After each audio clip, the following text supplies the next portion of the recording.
Assalomu alaykum qadrli YouTube kanalimiz obunachilari. Mana inshaalloh navbatdagi zakazlarimizni o'z egalariga olib kelib topshirib berdik.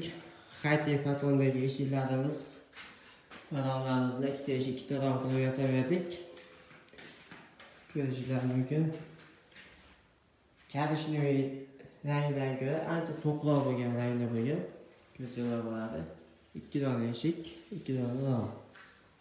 MDFdan bo'lgan. Bo'lmasa chiroyli qilib qo'yib berdik.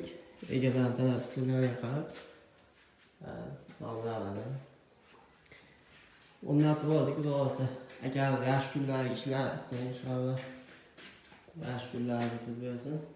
Xudo ishlarimizga bemalol murojaat qilsanglar bo'ladi. Telefon raqamlarimizni pastga yozib qoldiramiz. İşlerimizga 5 yildan 10 yilga garantiya beramiz. Bemalol murojaat qilasizlar. Mana rahmat.